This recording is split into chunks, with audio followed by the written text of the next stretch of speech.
The night before her job interview, our hero Tess arrives at her Airbnb in the middle of the night in an apparently horrible neighborhood in Detroit. She realizes there is no key in the lockbox, and the house seems to be occupied by another guest who has been double booked. Apparently, neither of them can get a hold of the hosts. And if you're wondering if this mistake is ever explained or addressed by the host, do not worry, it absolutely is not. No matter, she decides to stay with the creepy occupant who very much resembles Pennywise the child-killing clown, but his name is Keith. Pennywise has an obsession with offering our hero a drink which taunts her silently from across the room. In her room, she finds Pennywise's license, which has the creepiest photo possible. She takes a picture for a record of the man that will surely murder her. It also claims he is 5'10" when he is in fact 6'4". Pennywise persists in offering drinks in the most awkward way possible. Our hero learns he is in a band and begins pounding wine with the creepy stranger. As charming as a child-killing clown can be, he wishes her a good night and clearly shuts the door. As giddy as a schoolgirl, our hero goes to bed without a worry in the world. Later that night, Tess is awakened by what can only be described as nightmare noises and notices the door wide open. She ventures to the living room to confront the seemingly only other occupant and manages to frighten the creepiest man in Detroit beyond reason. But our hero is super tuckered out and goes back to bed with little issue. In the morning, Tess is ready for the job interview she is attending and finds a very presumptuous letter from Pennywise telling her to come back to him that night. Remembering he is in a band, she smiles. When leaving her Airbnb, she is now like, oh shit, I am in a murder neighborhood.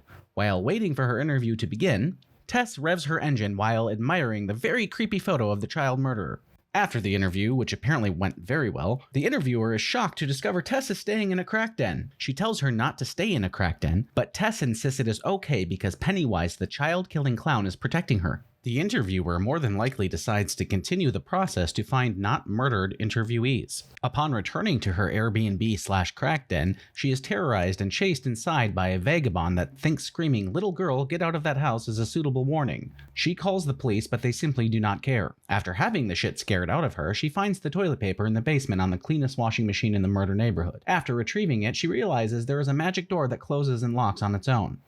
After giving the minimal effort to escape, she seemingly accepts her fate and waits to die on the stairs. Thinking better of it, she tries her luck with a quick gander out of the basement window. No luck there. While searching for provisions, she finds a very uncreepy rope on the wall she decides to pull. It in turn opens a doorway that has a 0% chance of not leading to murder. But our hero is clever and makes a contraption with a mirror to spill light into the pitch black hallway, which works not at all. Deeper into the hallway, she finds a snuff room complete with blood-stained mattress, camcorder, feces bucket, and bloody handprint on the wall. Now Tess is starting to think this house was a bad idea. She decides to not only gander out the window this time, but to pound on it to get attention. This works, and our very own Pennywise has come to the rescue. Pennywise quite aggressively will not allow Tess to leave because he hasn't seen the nightmare room himself. He convinces our hero to wait while he ventures alone into the murder hole to give it a gander as well. Tess discards her keys because why not, and props a chair in front of the magic door so it won't lock her in this time. Since Pennywise isn't responding in the dark black portal, she decides she needs to enter again. She enters the snuff room and checks under the bed in case he's being a silly Billy. She finds a new doorway at the end of the nightmare alley and just can't beat the temptation to walk down the long staircase that is revealed within. Passing by human-sized kennels, she continues into the worst place on earth and is greeted by creepy Keith scurrying on all fours toward her. But all is well because Keith wasn't the murderer. It is in fact a nude mutant woman who beats Keith to death while our hero literally just stands there. After fading to black, we open on the worst man in Los Angeles who has made it to 40 without being cancelled. But don't worry, that is about to change. The other producers on his television pilot have informed him that sexual assault is frowned upon and he is now being cancelled, which is the worst thing Los Angeles can do to a douchebag. In a panic, he goes to his money manager to see the damage. Apparently, the legal costs of around $180,000 will bankrupt him within a few months, even though according to his information, he has a working capital of over $27 million.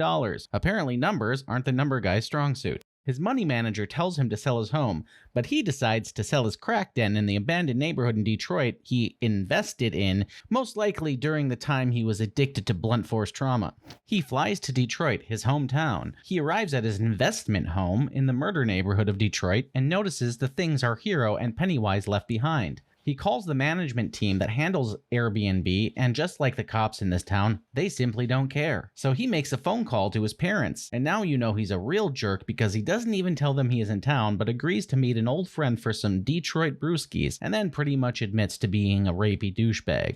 Afterward, he calls the woman he assaulted and leaves a very against the advice of his legal counsel message. The next day, after returning the Detroit bruise, he notices a toothbrush which he finds more weird than all the other stuff the renters left at the home. He tries hacking into the laptop of Tess and is disappointed to not find any nudes. Then he discovers the magic door to the basement, but it is dark and spooky, so he gets prepared. He makes his way into the basement and finds the rope to open the murder hole. Instead of being creeped out by the hidden snuff room, he realizes this could expand his square footage of his cracked-in investment home and add to his meager $27 million value. He begins measuring his way around the filthy, unfinished, and very not above grade nor legally constructed space he plans profiting from, and finds the same inviting stairway that Tess and Pennywise ventured into. The snuff room and human trafficking crates have no effect on him, but once he comes to the room with a breastfeeding tutorial on the TV, he is starting to wonder what exactly is going on. This is when he is seized by the nude mutant woman who surely must be a supernatural monster with the strength of 10 men.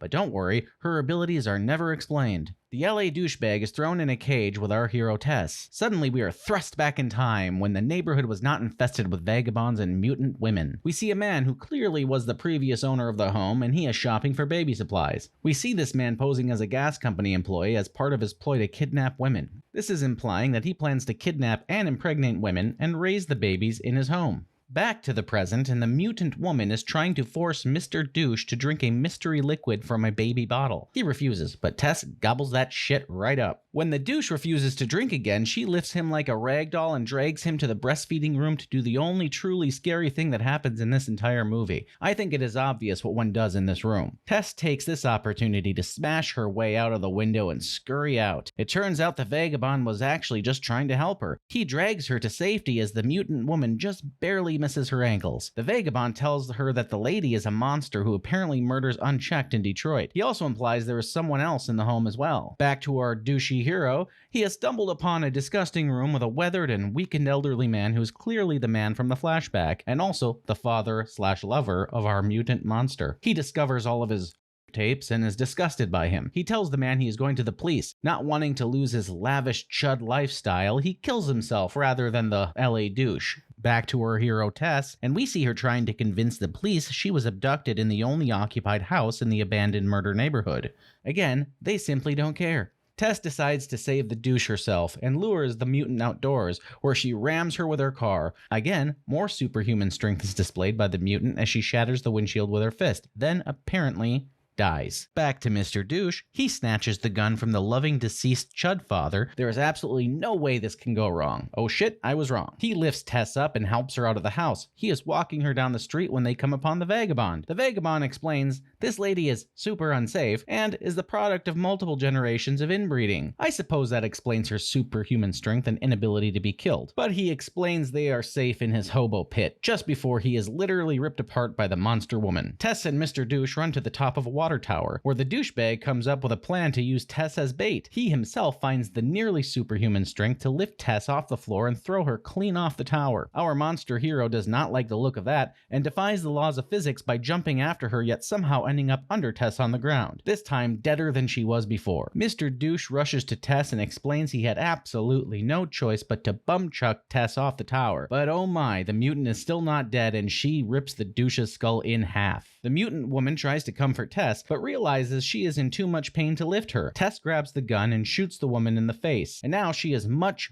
more deader than before. As the movie ends, our hero limps out of the murder neighborhood, and we can only presume started her new job in Detroit and hopefully a $50 credit from Airbnb. Thank you for watching, and if you like this video, please subscribe.